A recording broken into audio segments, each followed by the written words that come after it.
ಬಾಗಲಕೋಟೆ ಹಿಂದೆ ಚಾಲುಕ್ಯ ರಾಜವಂಶದ ರಾಜಧಾನಿಯಾಗಿತ್ತು. ವಚನ ಸಾಹಿತ್ಯದ ಪ್ರಸಿದ್ಧ ಕವಿಗಳಾದ ಬಸವಣ್ಣ, ಚನ್ನಬಸವಣ್ಣ, ಗೋರಕ್ಷ, ರನ್ನ, ಶಂಕರದಾಸಿ ಮಯ್ಯ ಹಾಗೂ ಭಾರತದ ಅಂಚೆ ಮತ್ತು ಟೆಲಿಗ್ರಾಫ್ ಇಲಾಖೆಯ ಮೊದಲ ಭಾರತೀಯ ನಿರ್ದೇಶಕ ಗುರುನಾಥ್ ವೆಂಕಟೇಶ್ ಬೇಯೂರ್ ಹಾಗೂ ಖ್ಯಾತ ನೇತೃತಜ್ಞ ಡಾಕ್ಟರ್ MC ಮೋದಿ ಬಾಗಲಕೋಟೆ ಜಿಲ್ಲೆಯವರು. ಜಾನಪದ ಸಾಹಿತ್ಯದಲ್ಲಿ ಸೋಬಾನ, ಹಂತಿ, ಚೌಡಕಿ, ಲಾವಣಿ, ಗೀಗಿ ಪದಗಳು, ಸಂಗೀತ ವಾದ್ಯಗಳಾದ ಕರಡಿ, ಹಲಗೆ, ಮಜಲು ಮತ್ತು ಪ್ರದರ್ಶನ ಕಲೆಯಾದ ಪಾರಿಜಾತ ಬಾಗಲಕೋಟೆ ಜಿಲ್ಲೆಯ ಪ್ರಮುಖ ಕಲೆಗಳು.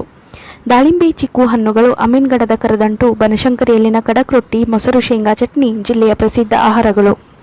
ಬಾದಾಮಿಯನ್ನು ಹಿಂದೆ ವಾತಾಪಿ ಎಂದು ಕರೆಯುತ್ತಿದ್ದರು. ಬಾದಾಮಿಯಲ್ಲಿರುವ ಗುಹಾ ದೇವಾಲಯ, ಅಗಸ್ತ್ಯ ಸರೋವರ, ಐಹೊಳೆ ಪಟ್ಟದಕಲ್ಲು, ಬನಶಂಕರಿ ದೇವಿ ಕ್ಷೇತ್ರ ಪ್ರಮುಖ ಪ್ರವಾಸಿ ಸ್ಥಳಗಳು. ಘಟಪ್ರಭಾ, ಮಲಪ್ರಭಾ ಮತ್ತು ಕೃಷ್ಣಾ ನದಿಗಳು ಜಿಲ್ಲೆಯ ಮೂಲಕ ಹರಿಯುತ್ತವೆ. ತಾಮ್ರ, ಕಬ್ಬಿಣದ ಅದಿರು ಮುಂತಾದ ಖನಿಜ ಸಂಪತ್ತಿನಿಂದ ಕೂಡಿದೆ. ಸಿಮೆಂಟ್ ತಯಾರಿಕೆ, ಕೈಮಗ್ಗ, ನೇಯ್ದ ಖಾದಿ ಸೀರೆಗಳು, ಶ್ರೀಗಂಧದ ಮರ ಮತ್ತು ಕಲ್ಲಿನಿಂದ